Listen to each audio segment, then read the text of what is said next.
utama. Apa itu komponen utama? Komponen utama merupakan kombinasi linear dari kubah yang diamati. Informasi yang terkandung pada komponen utama merupakan gabungan dari semua kubah dengan bobot tertentu. Terus, kombinasi linear yang dipilih merupakan kombinasi linear dengan rakam paling besar dan memuat informasi paling banyak. Terus, antar komponen utama prinsip ortogonal tidak berkorelasi dan informasi tidak tumpang tindih. Selanjutnya, kegunaan analisis komponen utama. Kegunaan analisis komponen utama itu membentuk variabel komposit sehingga jumlah variabel lebih sedikit dan mudah diinterpretasi dan lebih mudah interpretasi hasil analisis. Selanjutnya, transformasi variabel X yang saling berkorelasi menjadi variabel komposit yang dijamin saling bebas. Mengatasi masalah multikolinearitas pada analisis regresi berganda dan dengan regresi komponen pokok. Selanjutnya, pengelompokan objek berdasarkan ciri atau sifat yang terkandung di dalam variabel komposit. Selanjutnya, pengujian normalitas ganda secara eksploratif, yaitu asumsi yang seringkali melandasi analisis perubahan ganda multivariat analisis, seperti MANOVA, diskriminan, dan lain-lain sebagainya. Selanjutnya, ilustrasi analisis komponen utama. Ilustrasinya kayak gini. Jadi untuk menceritakan bagaimana wajah mungkin teman kita waktu SMA, tidak perlu kita disebutkan sahabat kita waktu SMA, tidak perlu kita sebutkan hidungnya mancung, kulitnya halus, rambutnya indah tergerai dan lain sebagainya, tapi cukup dengan katakan sahabat saya waktu SMA itu orangnya cantik gitu. Jadi sudah menggambarkan uraian sebelumnya. Selanjutnya, masalah umum yang dihadapi dalam analisis komponen utama. Yang pertama, penentuan komponen utama menggunakan matriks ragam peragam atau menggunakan matriks korelasi. Selanjutnya, penentuan banyaknya komponen utama. Jadi, ntar analisis komponen utama itu variabel X banyak P variabel itu diubah menjadi komponen baru, yaitu komponen utama 1 sampai komponen utama ke P. Hanya dipilih kar kecil dari P variabel komponen utama saja, namun mampu memuat sebagian besar informasi. Selanjutnya, analisis komponen utama digunakan untuk menjelaskan struktur matriks varians dari suatu set variabel melalui kombinasi linear dari variabel-variabel tersebut. Secara umum, komponen utama dapat berguna untuk mereduksi dan interpretasi variabel-variabel. Terus misalkan terdapat P buah variabel yang terdiri atas N objek. Jadi misal pula bahwa dari P buah variabel tersebut dibuat banyak K buah komponen utama. Jadi kan K itu lebih kecil dari P, dan yang merupakan kombinasi linear atas P variabel tersebut. K komponen utama tersebut dapat menggantikan P buah variabel yang membentuknya tanpa kehilangan banyak informasi mengenai keseluruhan variabel. Umumnya analisis komponen utama merupakan analisis intermediate, yang berarti hasil komponen utama dapat digunakan untuk analisis selanjutnya. Terus secara prinsip, pembentukan komponen utama merupakan pembentukan kombinasi linear dari variabel-variabel yang diamati. Dalam analisis komponen utama ditentukan suatu metode untuk mendapatkan nilai-nilai koefisien dari kombinasi linear variabel-variabel pembentuknya dengan ketentuan sebagai berikut. Ketentuannya, yang pertama ada sebanyak P komponen utama, yaitu sebanyak variabel yang mati atau K komponen utama itu kecil sama dengan P, dan setiap komponen utama adalah kombinasi linear dari variabel-variabel tersebut. Selanjutnya, setiap komponen utama saling ortogonal atau tegak lurus dan saling bebas. Dan selanjutnya, komponen utama dibentuk berdasarkan urutan varians dari yang terbesar hingga terkecil. Dalam arti sebagai berikut, yaitu komponen utama 1 yaitu merupakan kombinasi linear dari seluruh variabel yang diamati dan memiliki varians terbesar. Yang kedua itu memiliki varians terbesar kedua, dan yang selanjutnya P itu memiliki varians yang paling kecil, komponen utama yang terakhir atau komponen utama ke P. Selanjutnya, untuk mendapatkan koefisien komponen utama secara bersamaan dapat menggunakan salah satu cara berikut, yaitu rekomposisi eigenvalue dan eigenvektor dari matriks korelasi atau kovarians dari variabel-variabel yang diamati. Dalam hal ini, eigenvalue merupakan varians dari setiap komponen utamanya dan eigenvektor merupakan koefisien komponen utamanya. Yang selanjutnya, rekomposisi nilai singular dari matriks yang berukuran N kali P. Interpretasi dari komponen utama adalah bahwa komponen utama tersebut merupakan suatu sistem sumbu baru dalam ruang vektor berdimensi banyak kubah yang diamati. Melalui komponen utama titik-titik sumbu tersebut telah diubah skalanya dan dirotasi sehingga memiliki sifat varians yang terurut semakin kecil. Apabila varians dari variabel-variabel yang dimati mempengaruhi besarnya bobot atau koefisien komponen utamanya, maka analisis komponen utama dapat digunakan menggunakan matriks varians. Secara sederhana, varians merupakan suatu informasi dari variabel yang diamati, yang berarti apabila sebuah variabel memiliki pengamatan semua nilainya sama, maka variabel tersebut tidak memiliki informasi yang dapat membedakan antar pengamatan. Selanjutnya, menggunakan matriks korelasi atau ragam peragam. Secara umum ini adalah pertanyaan yang sulit karena tidak ada hubungan yang jelas antara akar ciri dan vektor ciri. Matriks ragam peragam dan dengan matriks korelasi dan komponen utama yang dihasilkan oleh keduanya bisa sangat berbeda. Demikian juga dengan berapa banyak komponen utama yang digunakan. Perbedaan satuan ukuran yang umumnya berimplikasi pada perbedaan keragaman peubah menjadi salah satu pertimbangan utama penggunaan matriks korelasi. Meskipun ada juga beberapa pendapat yang mengatakan gunakan selalu matriks korelasi. Selanjutnya, penggunaan matriks korelasi memang cukup efektif kecuali pada dua hal. Yang pertama, secara teori pengujian statistik terhadap akar ciri dan vektor ciri matriks korelasi jauh lebih rumit. Terus yang kedua, dengan menggunakan matriks korelasi kita bisa memaksakan setiap peubah memiliki ragam yang sama, sehingga tujuan mendapat peubah berkontribusi paling besar tidak tercapai. Selanjutnya, untuk keperluan mereduksi variabel, tentu harus ditentukan beberapa banyak komponen utama yang mesti diambil. Ada dua cara untuk menentukan berapa banyak komponen utama yang harus diambil. Di antaranya adalah scree plot atau banyak komponen utama yang diambil adalah pada titik kurva yang tidak lagi menurun tajam atau mulai landai. Kayak gambar ini, jadi kita ntar ambilnya di komponen utama yang kedua karena cenderung dari 3 dan seterusnya itu lebih melandai.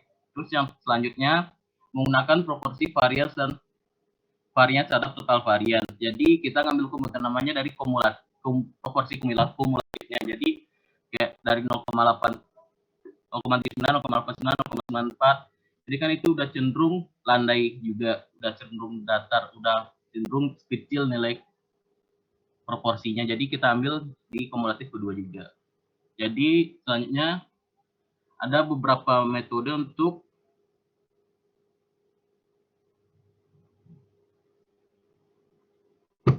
beberapa penentuan banyak komponen utama. Yang pertama, ada 3 metode untuk menentukan komponen utama. Yang pertama, didasarkan pada kumulatif proporsi keragaman total yang mampu dijelaskan. Selanjutnya, metode ini merupakan metode yang paling banyak digunakan dan bisa diterapkan pada penggunaan matriks korelasi maupun matriks ragam peragam. Selanjutnya, minimum persentase keragaman yang mampu dijelaskan ditentukan terlebih dahulu, dan selanjutnya banyaknya komponen yang paling kecil hingga batas itu terpenuhi dijadikan sebagai banyaknya komponen utama yang digunakan. Terus tidak ada patokan baku berapa batas minimum tersebut. Sebagian buku menyebutkan 70%, 80%, bahkan ada yang menyebutkan 90%. Metode yang kedua hanya bisa diterapkan pada penggunaan matriks korelasi. Ketika menggunakan matriks ini, peubah asal ditransformasi menjadi peubah yang memiliki ragam sama, yaitu 1. Pemilihan komponen utama didasarkan pada ragam komponen utama yang tidak lain adalah akar ciri. Metode ini disarankan oleh Kaisar tahun 1960 yang berargumen bahwa jika peubah asal saling bebas, maka komponen utama tidak lain adalah peubah asal, dan setiap komponen utama akan memiliki ragam 1. Dengan cara ini, komponen yang berpadanan dengan akar ciri kurang dari 1 tidak digunakan. Joliffe tahun 1972 setelah melakukan studi mengatakan bahwa cut-off yang lebih baik adalah 0,7. Selanjutnya, metode yang ketiga yaitu penggunaan grafik yang disebut plot scree. Cara ini digunakan ketika titik awalnya matriks korelasi maupun ragam peragam. Plot scree merupakan plot antara akar ciri lambda K dengan K. Dengan menggunakan metode ini, banyaknya komponen utama yang dipilih yaitu K adalah jika pada titik K tersebut plotnya curam ke kiri tapi tidak curam ke kanan. Ide yang ada di belakang metode ini adalah bahwa banyaknya komponen utama yang dipilih sedemikian rupa sehingga selisih antara akar ciri yang berurutan sudah tidak besar lagi. Interpretasi terhadap plot ini sangat subjektif. Selanjutnya, Telah dijelaskan bahwa antar komponen utama bersifat ortogonal, yang artinya bahwa setiap komponen utama merupakan wakil dari seluruh variabel asal, sehingga komponen-komponen utama tersebut dapat dijadikan pengganti variabel asal. Apabila analisis terhadap variabel tersebut membutuhkan ortogonalitas, dalam analisis regresi linear multiple memerlukan suatu syarat tidak adanya multikolinearitas antara variabel-variabel bebasnya. Apabila ternyata dalam data tersebut memiliki multikolinearitas, maka komponen utama dapat digunakan sebagai pengganti variabel-variabel bebas dalam model regresi tersebut. Dalam analisis komponen utama diperoleh beberapa ukuran berikut. Yang pertama, nilai total variance merupakan informasi dari seluruh variabel asal yang dapat dijelaskan oleh komponen-komponen utamanya. Selanjutnya, proporsi variance komponen utama ke K terhadap total variance menunjukkan besarnya persentase informasi variabel-variabel asal yang terkandung dalam komponen utama. Selanjutnya, nilai koefisien korelasi antar komponen utama dengan variabelnya. Baik, itu materi dari analisis komponen utama. Mungkin ada yang mau bertanya?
Teman-teman ada pertanyaan atau masih bingung?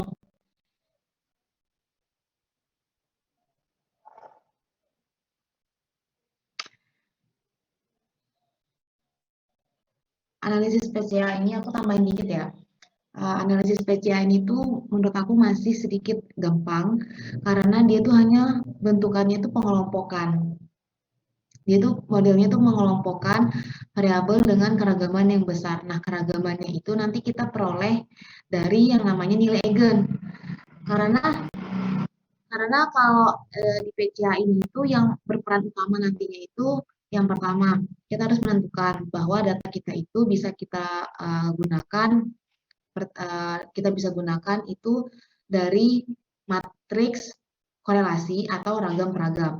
Nah, gimana caranya kita menentukan matriks ragam peragam atau korelasi? Wait.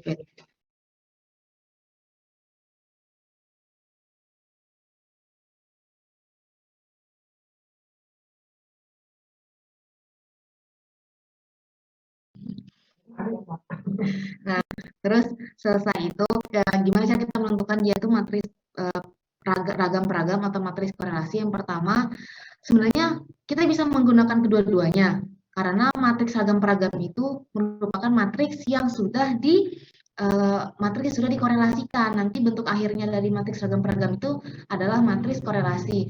Nah, kalau misalnya kita ingin menggunakan matriks korelasi, matriks ragam peragam, maka datanya itu harus disamakan satuannya. Karena bisa jadi kan satuan yang kita gunakan dari data yang berbeda. Nah, jadi ketika kita ingin menggunakan matriks korelasi dalam proses penyelesaiannya, maka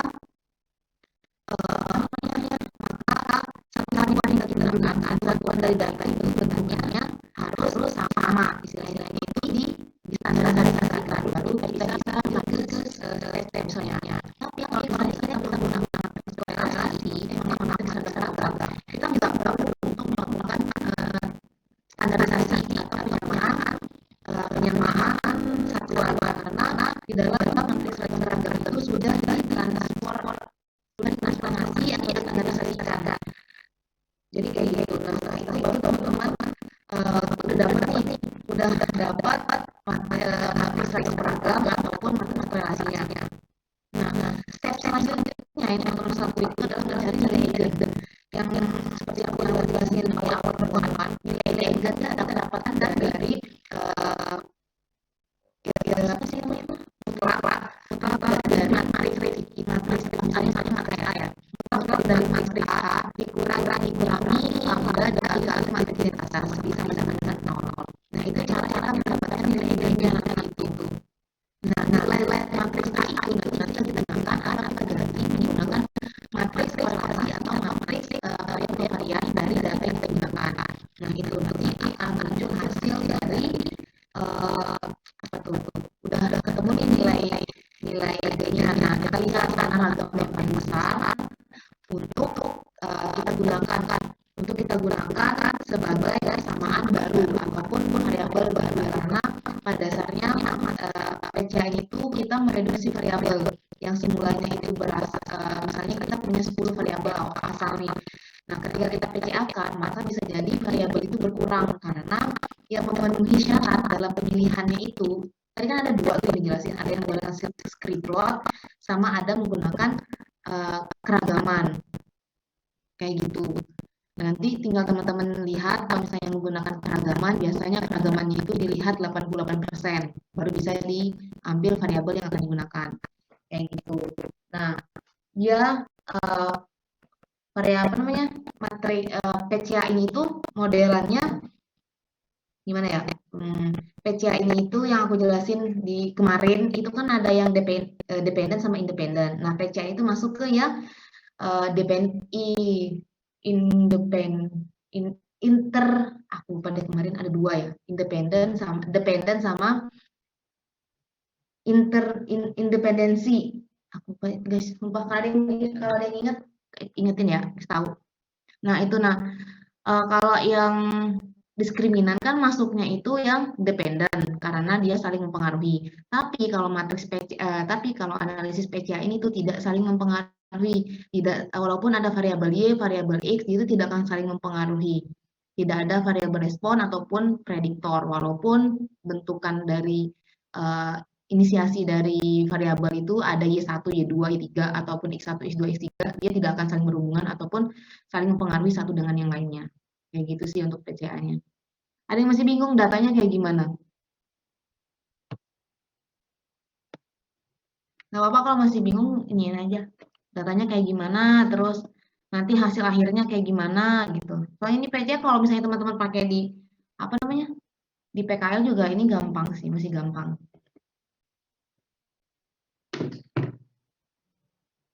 Contoh soal Kak. Contoh soal. Contoh soal ya. Siap, aku liatin.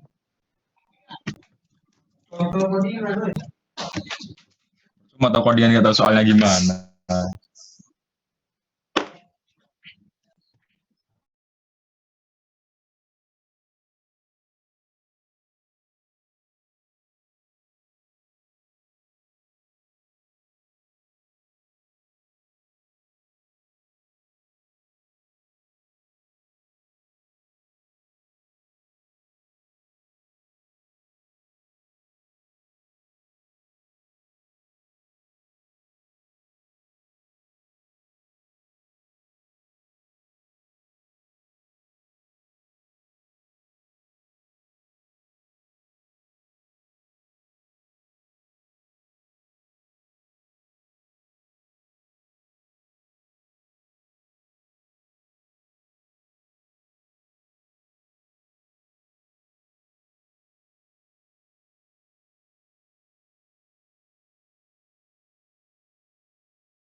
Oke, untuk contoh soalnya nih kayak gini. Ini ada suara ada orang jualan bakso. Bentar.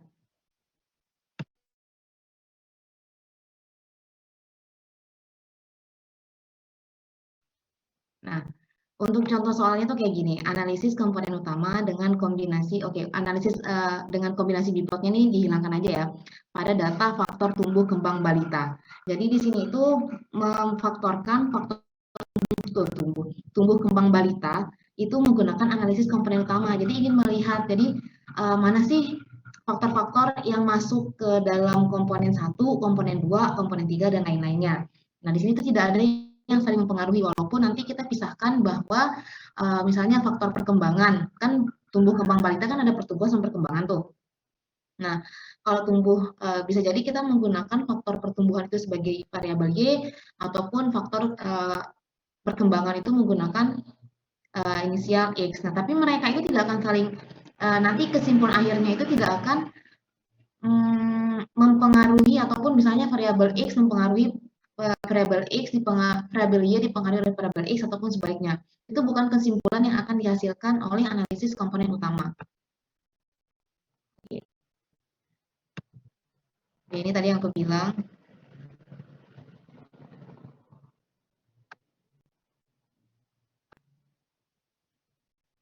Nah, jadi ini itu ada tinggi badan. Jadi ada apa namanya ini nih, variabelnya tuh kayak gini. Ada berat badan, tinggi badan, lingkar kepala, dan lain-lainnya.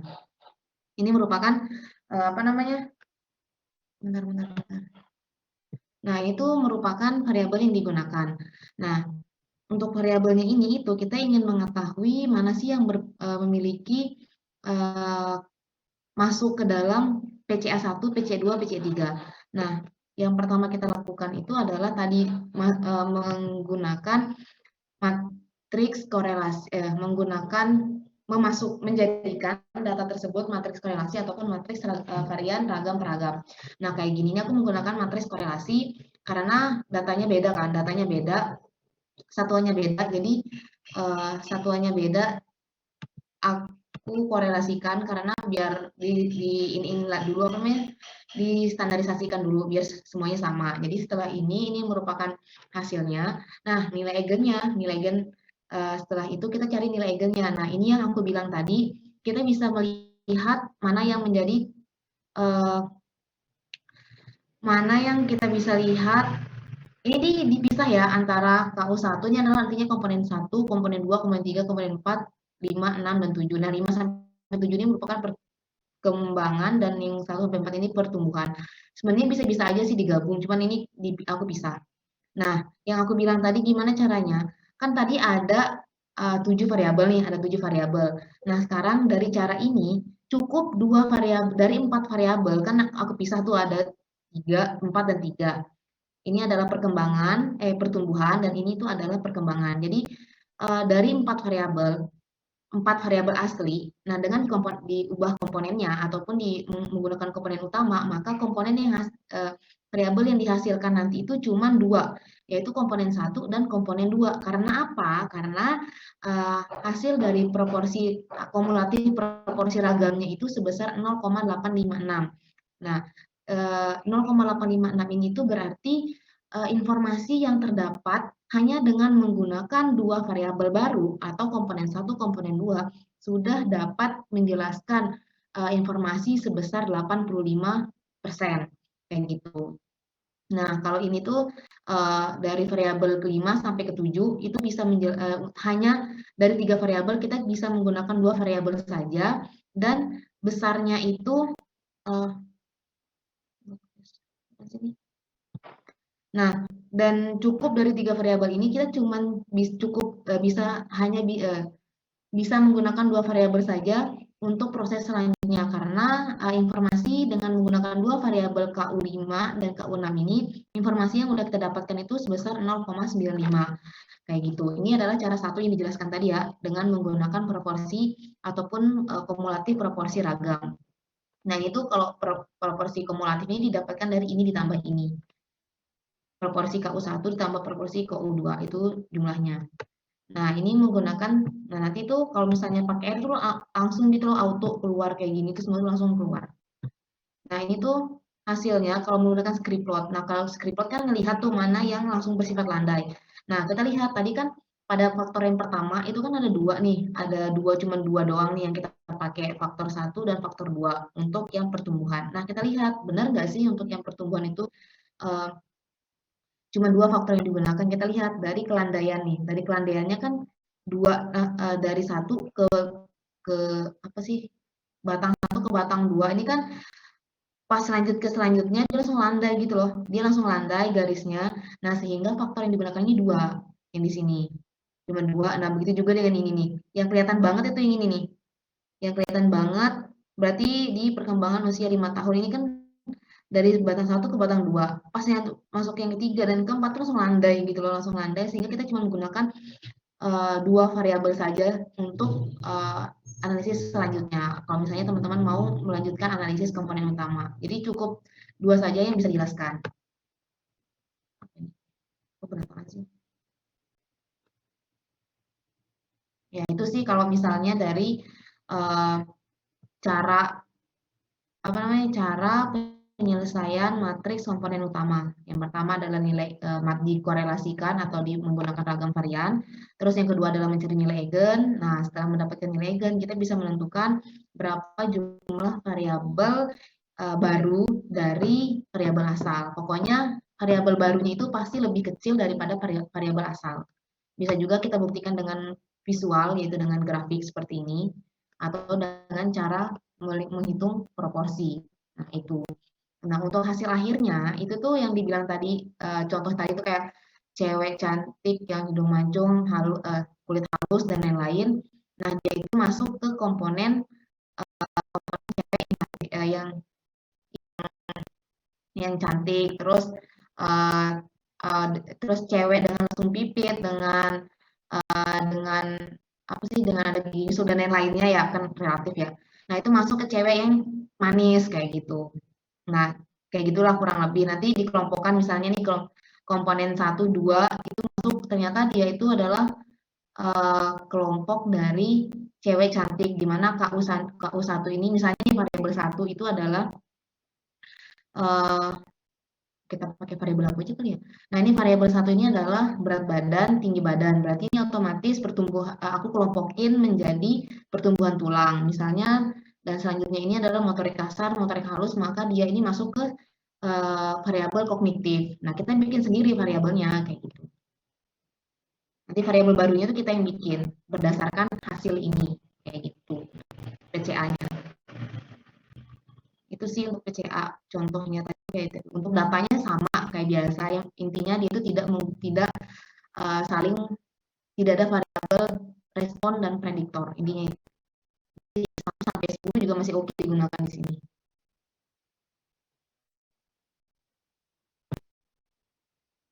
Kayak gitu.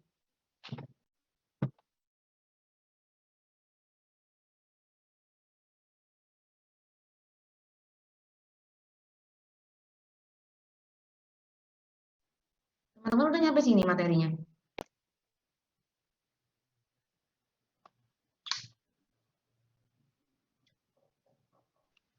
Belum, Kak.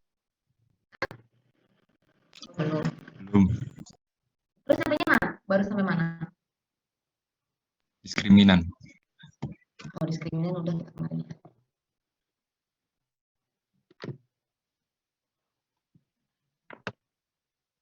So, kalau ada yang ditanyakan materi, tapi tinggal bentar ya waktunya.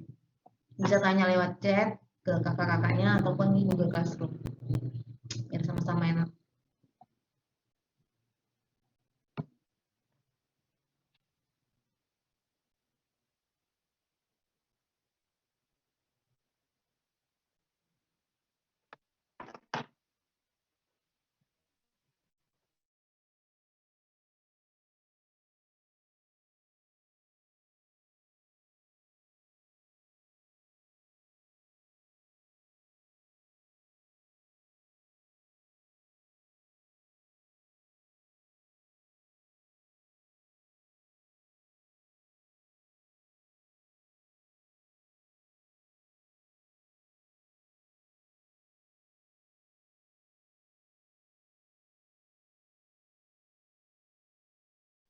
Tugasnya nggak ada yang ditanyakan kan buat tugasnya? Atau ada kesusahan?